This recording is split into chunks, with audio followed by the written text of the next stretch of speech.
देखिए 11.9 क्या कह रहा है, पढ़ते हैं ज़रा। क्वेश्चन कह रहा है कि light of wavelength 488 nanometre is produced by an argon laser which is used in a photo electric effect. ठीक है।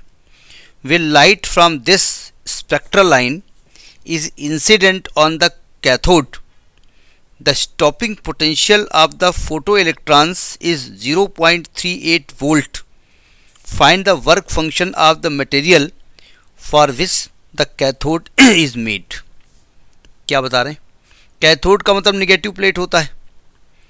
कैथोड का मतलब क्या होता है? Negative plate. नेगेटिव प्लेट के ऊपर जब आप लाइट डालते हो सफिशिएंट वेवलेंथ की, तो वहाँ से लाइट निकलती है, वहाँ से फोटो इलेक्ट्रॉन्स निकलते हैं। ठीक है। और फोटो इलेक्ट्रॉन्स को निकलने के लिए जो मिनिमम एनर्जी की लाइट चाहिए, ये जो मिनिमम एनर्जी चाहिए उसको वर्क फंक्शन कहते हैं। तो लॉजिक तो मालूम है कि क्या कह रहा है। ये कह रहा है कि लाइट ऑफ वेवलेंथ 488 नैनोमीटर। तो पहले तो हम बात करेंगे भाई गिवन क्या क्या चीज़ें हैं जिनकी ज़रूरत हमको पड़ेगी। लैम्डा गिवन है 488 नैनोमीटर, बोले तो 10⁻⁻9 metre. When the light from this spectral line, अब पता चला इस स्पेक्ट्रल लाइन की लाइट गिरी तो जो इलेक्ट्रॉन निकले उनको रोकना है आपको। रोकने के लिए क्या करते हैं, सामने वाली प्लेट पे एक पोटेंशियल लगाते हैं, नेगेटिव पोटेंशियल। ठीक है। और वो पोटेंशियल जो मैक्सिमम एनर्जी के इलेक्ट्रॉनों को भी रोक दे उसको हम क्या कहते हैं, स्टॉपिंग पोटेंशियल। ठीक है। तो स्टॉपिंग पोटेंशियल दिया है 0.38 वोल्ट, यानी V0 गिवन है आपका 0.38 वोल्ट। ठीक है। तो कहते हैं कि आपको work function of the material of the cathode meet, यानी आपको वर्क फंक्शन निकालना है। ठीक है। देखो जो लैम्डा वेवलेंथ की लाइट डाली जा रही है तो लाइट की एनर्जी क्या है, Sc/λ। सॉरी छोड़िए, लैम्डा वेवलेंथ की लाइट आप डाल रहे हैं, है ना। जब लाइट डालेंगे तो इलेक्ट्रॉन निकलना शुरू करेंगे, है ना।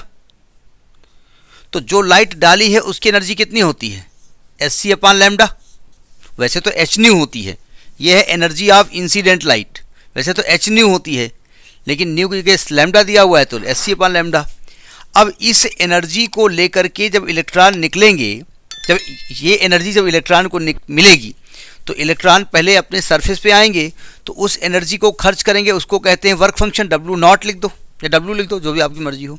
और जो बची हुई एनर्जी होती है वो आपकी मैक्सिमम एनर्जी ऑफ इलेक्ट्रॉन होती है। समझ में आई बात, कंसेप्ट समझ में आया। अब इस मैक्सिमम एनर्जी ऑफ इलेक्ट्रॉन को किस तरीके से चेक किया जाए, तो एक तो तरीका होता है कि इसकी वेलोसिटी निकालो भाई, 12mv v मैक्सिमम स्क्वायर। दूसरा होता है इस मैक्सिमम एनर्जी का जो इलेक्ट्रॉन है उसके सामने एक नेगेटिव प्लेट लगा दो और इलेक्ट्रॉन जाके उससे टकरा ना पाए, इतना उस नेगेटिव प्लेट का पोटेंशियल कर दो, उसको कहते हैं कट ऑफ पोटेंशियल। तो ये आपका EV0 हो जाएगा ना। क्यों? देखिए न्यूमेरिकल तभी होंगे जब उस कंसेप्ट का लॉजिक आपके पकड़ में आए। कह क्या रहा वो, ठीक है, बराबर Sc/λ माइनस W0। इसको W0 कर दो, हमने W0 मान रखा है। W0 इधर ले आओ, तो W0 is equal to Sc/λ minus EV0। अब क्या मैं आपसे कह सकता हूं कि यह सब कुछ दिया हुआ है आपको, तो W0 की वैल्यू जो हो जाएगी, H की वैल्यू होती है 6.6 इंटू 10⁻⁻34। वैसे तो याद है आपको, लेकिन एग्जामिनेशन में आपको देखना पड़ेगा कि what the value is given in the paper. ठीक है।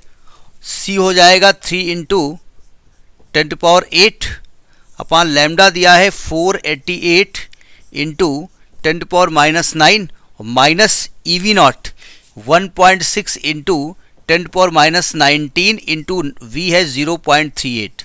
इसको आप कैलकुलेट करेंगे, कैलकुलेट करके जो वैल्यू निकली है वो आई है 4.076 इंटू 10⁻⁻19 10⁻⁻19, ये वाली वैल्यू है, और माइनस कैलकुलेशन अपने आप करिएगा 0.608 0.608 इंटू 10⁻⁻19।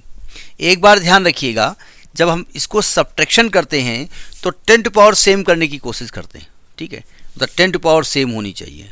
तो जब इसको कैलकुलेट करेंगे तो आएगा 3.46 इंटू 10⁻⁻19, 3.47 इंटू 10⁻⁻19 जूल, ये आएगा। और जब इसको आप 1.6 इंटू 10⁻⁻19 से डिवाइड करोगे तो 2.17 इलेक्ट्रॉन वोल्ट आएगा। कंसेप्ट समझ में आया इसमें कि आपने जो लाइट डाली है उसकी ये एनर्जी है Sc/λ, ठीक है, ये एक फोटान की एनर्जी है। इस एनर्जी को लेकर के फोटान ने क्या किया, फोटान ने इस एनर्जी को किसी एक इलेक्ट्रॉन को दे दिया, इलेक्ट्रॉन ने उसकी एनर्जी ले ली, इलेक्ट्रॉन को सरफेस तक आने में जो एनर्जी चाहिए, जिसको वर्क फंक्शन कहते हैं, वो खर्च कर दिया, बची हुई एनर्जी वो E की होगी। अब ये एनर्जी चेक करने का तरीका, अब आप कहेंगे साहब हमने तो इसको हाफ mv² पढ़ा है, हाफ mv max², ये पढ़ा है ना आपने, तो इसको अब इसको चेक करने का तरीका कई है ना। वेलोसिटी मालूम है, अच्छी बात है। दूसरा होता नेगेटिव प्लेट पे एक पोटेंशियल लगा दिया नेगेटिव, और उसने उसको रोक दिया, वो EV0 हो गया। तो इस प्रकार से W0 की वैल्यू निकल आई। समझ में आई बात?